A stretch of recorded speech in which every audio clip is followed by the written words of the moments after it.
Há pessoas que não gritam, não reclamam, não explicam, apenas se calam. Mas o que existe por trás desse silêncio aparente? Paz ou exaustão? Muitos acreditam que a quietude é sinal de maturidade, mas às vezes ela é apenas o eco de um medo antigo.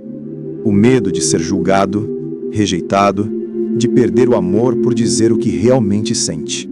Esse vídeo não é sobre timidez, é sobre o trauma escondido de quem aprendeu que se expressar podia doer mais do que se calar. Aqui, vamos atravessar o território do silêncio, entender como ele nasce, por que se transforma em prisão e como pode um dia voltar a ser liberdade. Prepare-se para olhar para dentro, com a mesma honestidade que o silêncio exige.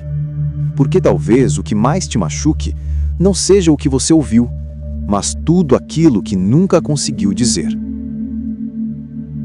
O silêncio não é apenas ausência de som, mas ausência de permissão. A pessoa que aprendeu a se calar não o fez por escolha consciente, foi uma adaptação psíquica.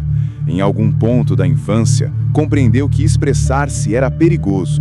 Palavras provocavam raiva, emoções geravam distância. Assim, aprendeu que se proteger era mais importante do que se mostrar. A voz recolhida virou armadura. Carl Jung observou que tudo o que negamos em nós mesmos acaba voltando sob a forma de destino. No caso do indivíduo silencioso, o destino é a repetição da repressão. Ele volta a silenciar, mesmo quando já não há risco real. A psique cria um reflexo condicionado, evitar a dor a qualquer custo. O silêncio torna-se a zona de conforto de quem um dia precisou esconder o próprio sentir para garantir amor e pertencimento. De fora, essa quietude parece virtude. O mundo chama de calma, maturidade, autocontrole. Mas a calma é muitas vezes tensão crônica disfarçada. O corpo denuncia o que a voz não ousa dizer. Ombros tensos, respiração curta, olhar fugidio. O sistema nervoso opera em alerta permanente, preparado para se retrair a qualquer sinal de confronto. O silêncio é o resquício físico de uma ameaça antiga. Viktor Frankl dizia que o homem pode suportar quase qualquer dor se encontrar um sentido. A pessoa que vive calada encontrou no silêncio seu sentido primário, sobreviver. O problema é que quando a sobrevivência se torna estilo de vida, o sentido se perde. O silêncio deixa de proteger e começa a corroer. A ausência de expressão transforma-se em ausência de identidade. A psicologia analítica descreve esse processo como cisão do self. O indivíduo divide-se entre o eu social, que se comporta de forma segura e contida, e o eu reprimido, que permanece na sombra, invisível e pulsante. Essa sombra contém tudo o que foi calado: raiva, desejo, medo, impulsos de liberdade. Ela não desaparece, apenas muda de forma, manifesta-se em sintomas: ansiedade, fadiga, dores sem causa médica. O corpo fala onde a boca se cala. Na clínica, esse padrão é recorrente. Pessoas silenciosas raramente chegam ao consultório por iniciativa própria. São levadas pela exaustão, a sensação de vazio sem motivo. Falam pouco, mas pensam demais. Há nelas um conflito latente. Desejam ser vistas, mas temem ser expostas. Para o terapeuta, o desafio é não forçar a fala, mas oferecer um espaço onde o silêncio possa existir sem julgamento. Só então ele começa a se desfazer. Jung descrevia o processo de individuação como o caminho em direção à totalidade. Para quem vive calado, essa jornada exige coragem para desobedecer à própria defesa. Romper o pacto do silêncio é reescrever o código de sobrevivência. No início, a experiência é confusa. A pessoa sente culpa por se expressar, medo de perder o controle, vergonha por sentir raiva. São ecos da antiga aprendizagem, a ideia de que a emoção é perigosa. O primeiro passo é reconhecer que o silêncio teve uma função. Ele não foi erro, mas recurso. Salvou o sujeito em um contexto onde a expressão seria destrutiva. Esse reconhecimento é essencial. Permite gratidão em vez de culpa. Frankl lembrava que o ser humano é livre para dar sentido à própria dor.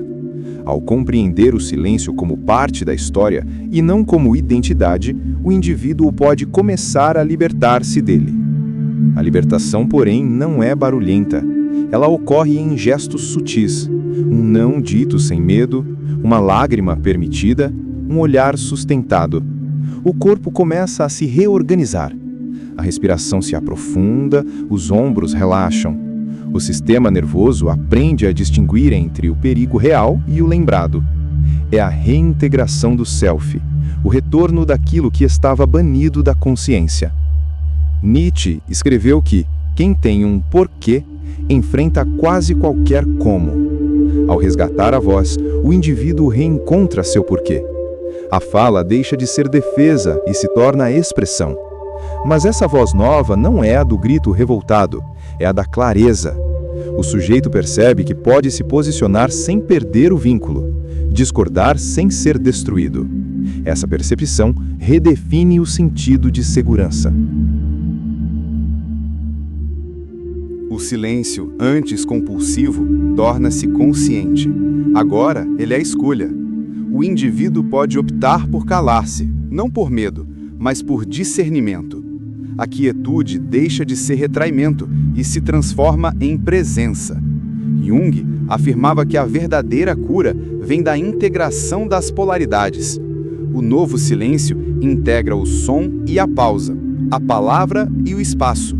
Ele é pleno porque não precisa esconder nada. Na prática clínica, essa transformação é observável. O olhar da pessoa muda. Antes era tenso e evitativo, agora repousa. Ela começa a se ouvir. Há um deslocamento interno, do controle para a confiança. Essa mudança não elimina o passado, mas o reorganiza.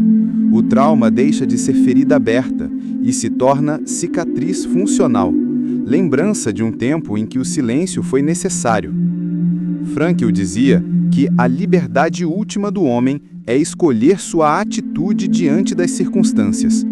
A pessoa que aprendeu a se calar e depois reaprendeu a falar vive essa liberdade em sua forma mais pura. Ela entende que não precisa gritar para existir, mas também que calar-se sempre é negar-se.